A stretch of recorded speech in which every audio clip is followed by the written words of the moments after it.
उस राजा की मृत्यु को आज 1000 साल बीत चुके हैं। भले ही हमें उनका इतिहास ना पढ़ाया गया हो, पर आज भी लोगों की जुबान से उस राजा की विजय युद्ध का युद्ध घोष नहीं उतरा। कहाँ राजा भोज और कहाँ गंगू तेली। हेलो दोस्तों, मैं हूं आपका जिन होस्ट दीपक आचार्य और आपके अपने हिस्टोरिकल जिन चैनल के माध्यम से लेकर चल रहा हूं हिंद के उस महान राजा के इतिहास से रूबरू करवाने, जिसके इतिहास को हमारी स्कूली किताबों ने सिर्फ 2 लाइनों में समेट कर रख दिया है। तो कौन है वो राजा और क्या है उसकी रहस्यमयी गाथा, जानने के लिए इस वीडियो को अंत तक जरूर देखिएगा। तो चलिए शुरू करते हैं आज के इस वीडियो को। दोस्तों, उस महान अपराजित विजेता राजा का नाम था राजा भोज। राजा भोज परमार वंश के महान राजा थे, जिनका राज्य आज के मध्य प्रदेश के मालवा में था। उनके साम्राज्य की राजधानी धार थी। राजा भोज के बहुत से इतिहास को अंग्रेजी राज्य के समय अंग्रेजों द्वारा मिटा दिया गया था, पर ज्ञात इतिहास के अनुसार उन्होंने करीब 45 सालों तक भारत की विशाल भूमि पर शासन किया था। राजा भोज का जन्म कहाँ हुआ, इसकी सटीक जानकारी तो कहीं नहीं मिलती, लेकिन माना जाता है कि वह वर्ष 980 में विश्व विजेता सम्राट विक्रमादित्य की नगरी उज्जैनी में पैदा हुए थे। इस लिहाज से उन्हें राजा विक्रमादित्य का वंशज भी कहा जाता है। उनके पिता राजा सिंधुराज धार राज्य के शासक थे। युद्ध, वेद, तीर तलवार की महायोद्धा, महाज्ञानी राजा भोज को मात्र 15 वर्ष की उम्र में ही धार राज्य की जिम्मेदारियां सौंप दी गई थी, परंतु आगे चलकर उन्होंने अपने पिता के छोटे से राज्य को विशाल साम्राज्य में बदल दिया। इन्होंने भारत के कई बलशाली राजाओं को परास्त किया था। साल 1018 में उनके अंदर पश्चिमी भारत में एक साम्राज्य स्थापित करने की चाह जगी। इसके लिए उन्होंने सिंध के मुस्लिम सुल्तानों से युद्ध भी किया। इस विजय के पश्चात राजा भोज ने अफगानिस्तान के अंतिम हिंदू राजा आनंदपाल शाही की मदद करते हुए मुस्लिम हमलावरों से उनके राज्य की रक्षा के लिए अपनी सेनाओं का एक विशाल लश्कर अफगानिस्तान भेजा तथा अफगानिस्तान से भगाए हुए हिंदुओं को उन्होंने राज्य में शरण दी। साल 1018 तक राजा भोज ने कोंकण और विदिशा तक के इलाकों पर अपनी विजय का परचम लहरा दिया था। भोज ने गुजरात के चालुक्यों से 2-2 हाथ कर उनको भी परास्त कर दिया था।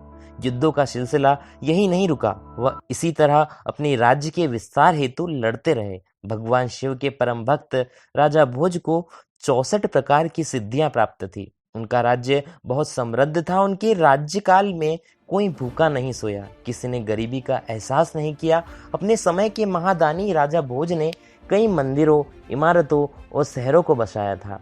उज्जैन में स्थित भगवान शिव का भव्य मंदिर, उज्जैन महाकालेश्वर, धार की वो महान भोजशाला, केदारनाथ का हिंदू तीर्थ, रामेश्वरम का रामघाट और सोमनाथ के भव्य शिव मंदिर को बनाने का श्रेय भी भारत के इसी महान शासक को जाता है।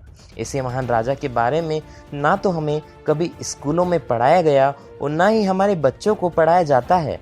प्रचलित कथा के अनुसार जब राजा भोज को पता चला कि क्रूर शासक महमूद गजनवी ने सोमनाथ मंदिर के खजाने को लूटकर भगवान शिव के पावन स्थल की पवित्रता को भंग किया है, साथ ही मंदिर की इमारत को भी ध्वस्त करते हुए पवित्र शिवलिंग को मलेशियों ने स्पर्श किया है, तो वह आग बबूला हो उठी। उन्होंने ठान लिया कि वह गजनवी को सबक सिखा कर रहेंगे और उन्होंने अपनी सेना लेकर गजनवी पर हमला बोल दिया, जिसमें भोज की सेना ने गजनवी के सैनिकों को संपूर्ण गुजरात से दौड़ा दौड़ा कर खदेड़ा और इस तरह गजनवी को अपनी जान बचाकर भागना पड़ा। इसके बाद जब महमूद गजनवी के रिश्तेदार सलार मसूद ने राजा सुहेल देव के राज्य पर चढ़ाई की, तब भी राजा भोज ने हिंदू राजाओं की संयुक्त सेनाओं के साथ राजा सुहेल देव के नेतृत्व में मसूद की सेनाओं से युद्ध लड़ा था। यह अंतिम युद्ध था जब समस्त भारत की हिंदू ताकतों ने संयुक्त रूप से विदेशी शक्तियों को परास्त कर दिया था। और यह भी कहते हैं कि कोई कितना भी अच्छा क्यों ना हो, एक समय उसका भी अंत आता जरूर है।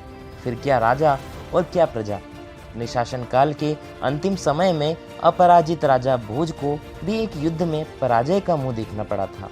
साल 1042 में युद्ध के दौरान राजा भोज पर गुजरात के चालुक्य राजा और चेदी वंशीय राजाओं की संयुक्त सेनाओं ने संयुक्त रूप से हमला कर दिया। इस युद्ध में उनका पूरा साम्राज्य दांव पर लग गया था और वह इस युद्ध में हार गए। और इस तरह अपनी हार के कुछ समय बाद राजा भोज ने स्वर्ग की ओर प्रस्थान किया। दोस्तों, राजा भोज के साथ कहाँ राजा भोज और कहाँ गंगू तेली वाली कहावत अक्सर लोगों की जुबान पर आ जाती है, जबकि सत्य तो यह है कि इस कहावत में गंगू तेली से तात्पर्य गांगई तेलंग नाम के एक राजा से है, जो कि दक्षिण भारत के राजा हुआ करते थे। सुना गया है कि यह वही राजा थे जिन्होंने राजा भोज के राज्य पर आक्रमण किया था, मगर बुरी तरह से हार गए थे। इस राजा के पास एक बड़ी सेना थी। जब इसने राजा भोज के राज्य पर चढ़ाई की तो युद्ध से पहले ही उसने पूरे नगर में नगाड़े बजवाए कि राजा भोज अब उनका सेवक बनेगा। परंतु जब अपनी हार के बाद तेलंग राजा अपने राज्य की तरफ जाने लगे तो जनता ने उनका खूब मजाक उड़ाया।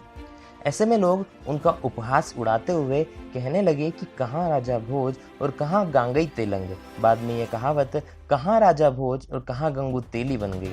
इस कहावत को लेकर एक कथा यह भी है कि राजा भोज के पनहाला किले की दीवार बार बार गिरती रहती थी। किसी को समझ नहीं आ रहा था कि करे तो करे क्या। ऐसे में कहा गया कि यदि कोई अपने नवजात बच्चे और उसकी माँ की बलि यहाँ देता है तो इस दीवार का गिरना बंद हो जाएगा।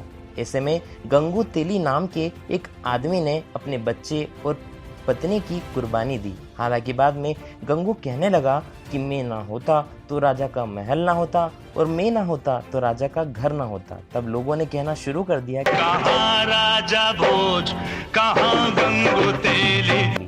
दोस्तों, यह थी उस महान राजा भोज की गाथा।